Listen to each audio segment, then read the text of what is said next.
Welcome back to My Hero Academia interview. This is episode number 18. This is I'm viewing the 59th episode of the anime and the 196th chapter of the manga. Of course, the 59th episode is called What's the Big Idea? And for 96, the new chapter of the manga says Go Get Him, Shinso. Yep. Now this particular episode adapts from chapters 111 to 113. I just looked at this particular chapter. From what I could tell, there's no major changes. I mean, some minor word dialogue change, some words change here and there, but mostly it stays mostly the same. What happens in this particular one? Well, we have the whole thing with Gang Orca, who will show up at the end of the previous episode, and of course Midoriya working with everybody else to sort of also rescue people from the last episode, and also trying to take down Orca's let's say his hired sidekicks, who all wear similar outfits that he does.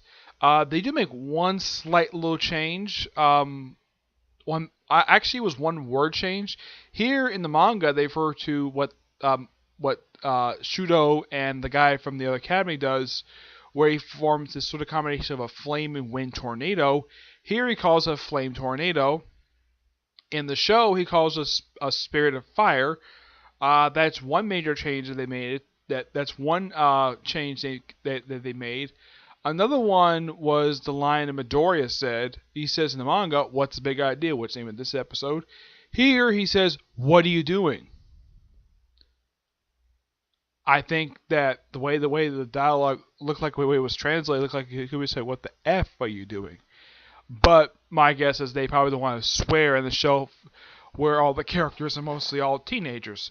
Though Shudo does say the S word. And I looked up, he doesn't say it in the manga, but he does say it in the anime. I don't really get a why in the world. Now, I get Bakudo basically swearing. He would occasionally swear, but not Shudo. Shudo's not a character who would do that. But yeah, it's a by far really good episode. And I gotta say, it does a really good job adapting these three chapters really well. They do make a couple other changes.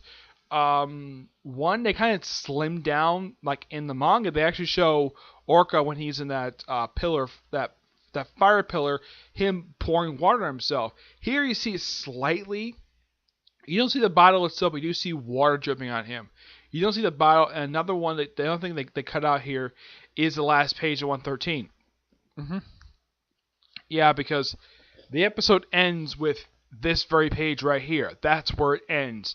For some reason, they decided not to include at the end of this episode, the last page of this very chapter. I'm like, that's a little weird. Why the heck would you do that for? Yeah, it's one of the most weirdest things I've seen. The only other time I've seen this was actually they actually cut an entire panel out of they cut that out particular of the anime. And they did put it in the following episode, but it was actually in the previous chapter's episode. This one, I would not be surprised. Next week's episode begins with the last page of this chapter, and of course starts up with chapter 114. Yeah. But otherwise, though, fantastic episode. And it definitely does feel like, though, with this episode, that this arc is pretty much just about wrapped up. As far as I can tell, there's still one more chapter left to go for this arc to adapt. Though next week's episode probably just adapt that last page 113, and may probably adapt chapters 114, 115. For some reason, the Weka site they consider 121 part of that arc, even though it's part of the internship arc. It's really, really weird of how they basically work this, even though that technically 114 is the definitive end of this particular chapter. Now let's talk about news of the manga.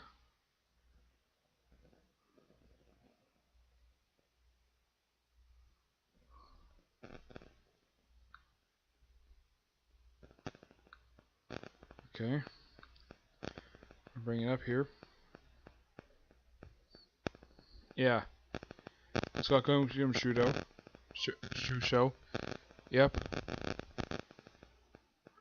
Where he just basically doing kind of the same thing in the previous chapter.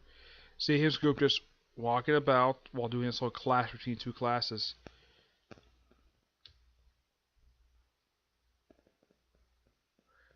yeah, him basically try his brainwashing thing. Yeah, show a flashback of that. Um, him finding some more students from the other class. Froppy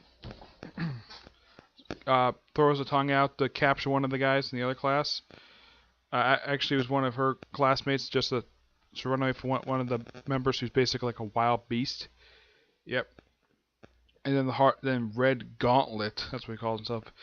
Yeah, he just basically fights the hairy guy. We see the Thorn Princess just sitting there. She doesn't do anything this whole chapter. She just stands around. Okay. Yeah, she just stands around. And of course, I think it's something like Know Your Aim. Yeah, Millie misses Froppy. And it says the skirmish end with a 2-1 lead. And looks like that couple people have been captured from, I think it's from Class A. And probably commenting, Class B is strong. See a little bit of Eraserhead in this chapter, like quick little cameo. Of course, Midori taking notes, as Noe does. The guy takes notes on like everything when it relates to superheroes.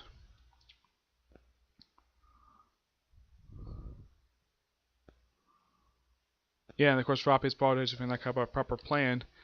That, of course, no one else has a problem with it. Then he comes like, I got an idea. Then she does something really weird. Apparently, her skin can basically turn gooey. And she can kind of like pull off, says, look at your pointer. Of course, cut back to the other group and then see the Thorn Princess. And then we see, I don't remember her name. She's the tech girl. Apparently the electric guy basically paid a visit to her prior to this. Yeah, a lot of people made a visit to her. And she pretty much improved a lot of people's costumes. And from what I can tell, she's not interested in Midoriya in the whole thing of girls into guys. She's mostly interested in his quirk and his suit. Yes, she's not really interested in anything else. Basically, it's all Ural to basically do that. And we see 3 straight panels of Froppy. Yep, apparently Froppy can make copies of herself, which is interesting. And then we see Thorn Princess finally doing something, and it says, and then the chapter end says, the Thorn Princess versus 3 Froggies? Okay.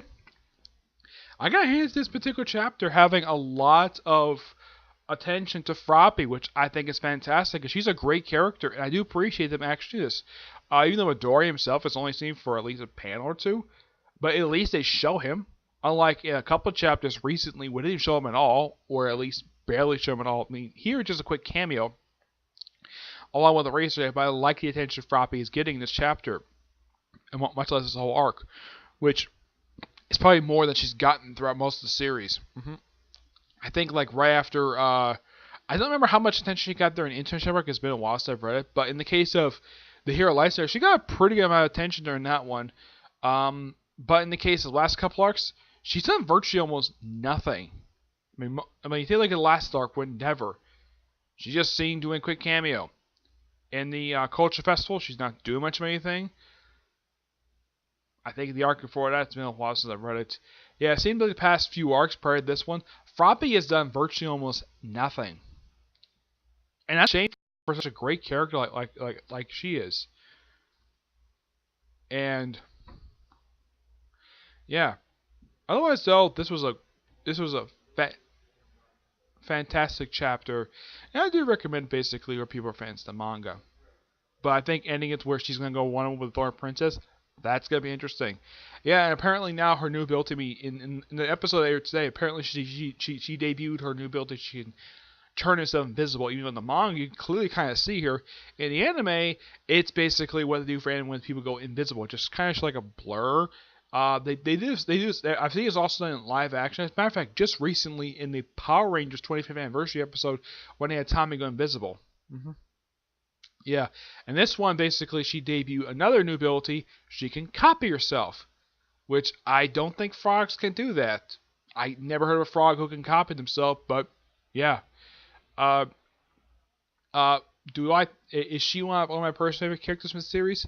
Yes, because she's just pure fun of a character, and it's something that we have a character whose power is based upon frog. Yeah, she can stick a tongue out. She can crawl on walls. Yeah, it's like last chapter she's acting like Spider-Man, and this one she's basically acting like I don't know, Naruto, kind of like with a Shadow Clone Jutsu. I mean, what's next? Are they gonna have her shoot webs? Who the heck knows? But it's basically frog-based powers, which is interesting. I do appreciate that. And I have seen what they have shown her family. Apparently, her whole family is all frog-based, which is interesting. And she's the one who takes care of her siblings because her parents are out of town. Yeah, but can't say the same much for Midoriya's father. He's never seen the whole show. It suggests that he's out touring. Apparently, he's a big singer. Yeah. Otherwise, that's really it for this particular review. I have one more review planned for today, and that's my review of the Seven Deadly Sins. New ship the manga. I will eventually review that today, hopefully. As for Gintama, I was hoping to finish it today, but I don't think it's going to happen. I'm probably going to finish it up tomorrow, so expect probably a review of that, plus of One Piece. Yep, so expect 2 videos possibly tomorrow. Well, 2 videos definitely for tomorrow, okay? Bye, to see you in the next video. Bye.